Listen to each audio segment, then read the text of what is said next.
Iran में जो आग जली, क्या उसकी चिंगारी पाकिस्तान से आई? क्या अमेरिका के इशारे पर अपने ही इस्लामिक भाई को धोखा दिया गया? और क्या अब ईरान पाकिस्तान के खिलाफ बड़ी कार्रवाई की तैयारी में है?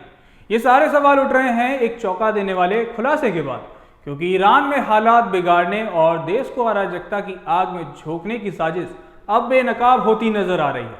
ईरान में हालात बिगड़ने वाले, क्रांति को हवा देने वाले, पाकिस्तान को सबक सिखाने की कसम खामेनेई ने खा ली है। ईरान में आग पाकिस्तान ने लगाई, इसके कई सबूत सामने आए हैं, जिसका खुलासा हम आगे वीडियो में करेंगे।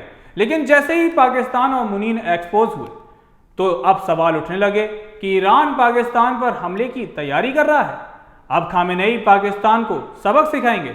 दरअसल ईरान के सर्वोच्च नेता अयातुल्लाह अली खामेनेई ने उन ताकतों के खिलाफ सख्त रुख अपनाया है जिन पर ईरान को अस्थिर करने का आरोप है। ईरान का सीधा दावा है कि इस पूरे षड्यंत्र के पीछे अमेरिका, इजराइल और पाकिस्तान की मिलीभगत है। ईरान का आरोप है कि पाकिस्तान ने अमेरिका के इशारे पर काम करते हुए अपने ही इस्लामिक ब्रदर की पीठ में छुरा घोंपने की कोशिश की। ईरान में हुई हजारों मौतें और हिंसक के पीछे पाकिस्तान को भी जिम्मेदार ठहराया जा रहा है।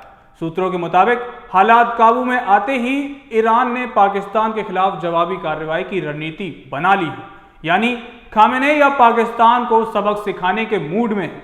ईरान का कहना है कि पाकिस्तान ने अमेरिका के दबाव में आकर अपने ही इस्लामिक भाई की पीठ में छुरा घोंपा, और वो कैसे, उसको समझने के लिए आपको लिए चलते हैं ईरान के पूर्वी बॉर्डर पर। यही वो इलाका है जो सीधे पाकिस्तान से जुड़ता है, और यहां ईरान की एलिट मिलिट्री यूनिट IRGC ने गुप्त ऑपरेशन चलाया। इन ऑपरेशनों में 200 से ज्यादा संदिग्ध गिरफ्तार किए गए, 200 से ज्यादा ऑटोमेटिक हथियार जब्त किए गए, ग्रेनेड, हैंड ग्रेनेड, बम बनाने का सामान, मेडिकल पाउच भी बरामद किए गए। IRGC का कहना है कि ये लोग आम प्रदर्शनकारी नहीं थे, बल्कि सुपारी लेकर हत्या और हिंसा फैलाने वाले ट्रेंड आतंकी थे। ईरान का दावा है कि जब्त किए गए हथियार अमेरिका और इजराइल में बने हैं। सबसे अहम सवाल यह है कि ये हथियार ईरान में दाखिल कैसे हुए? जवाब साफ है, ईरान की पूर्वी सीमा पाकिस्तान से लगती है, जिसकी लंबाई करीब 99 किलोमीटर है। ईरान का आरोप है कि इसी रास्ते से हथियार और स्लीपर सेल्स को भेजा गया। अब जरा उस टाइमलाइन को समझते हैं जो एक बड़ी साजिश की ओर इशारा करती है। 12 जनवरी एक अमेरिकी जहाज कराची पोर्ट पहुंचता है, जिसमें ऑटोमेटिक हथियार होने का दावा किया जाता है। 13 जनवरी पाकिस्तानी सेना प्रमुख आसिम मुनीर ईरानी बॉर्डर पर 3000 अतिरिक्त सैनिक तैनात करते हैं।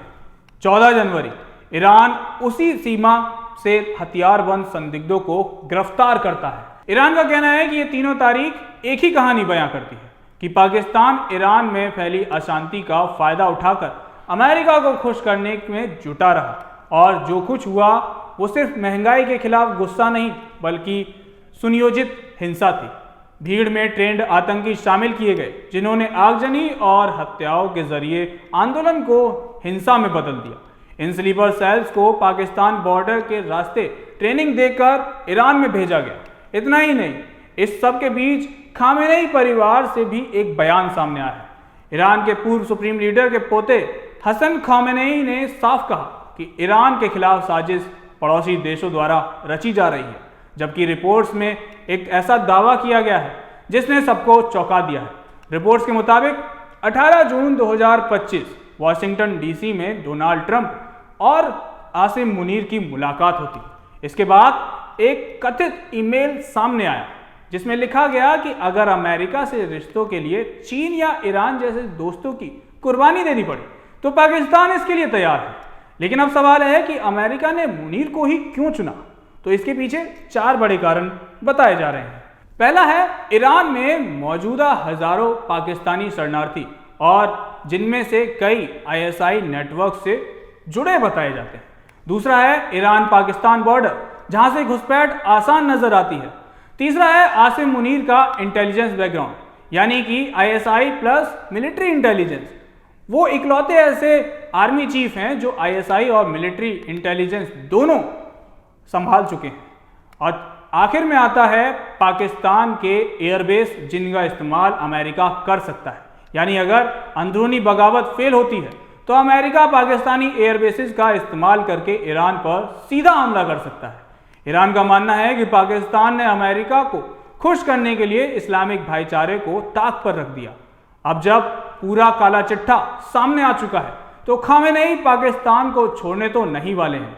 अब सवाल यही है कि क्या ईरान पाकिस्तान के खिलाफ बड़ा कदम उठाने जा रहा है, क्योंकि अभी तो अमेरिका ने ईरान पर हमले से पलटी मार ली है और ये साफ कर दिया है कि वो अब ईरान पर हमला नहीं करने वाला है।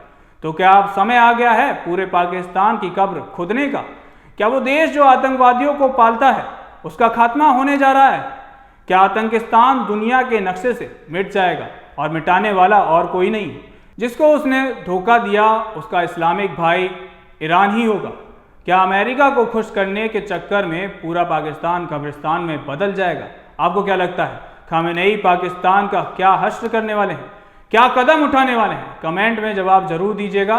कैमरे के पीछे मेरे सहयोगी मिनाज है, मेरा नाम तरुण है। जनतंत्र टीवी पर खबरों का सिलसिला यूं ही जारी रहेगा और हमारे चैनल को सब्सक्राइब भी कर लीजिएगा।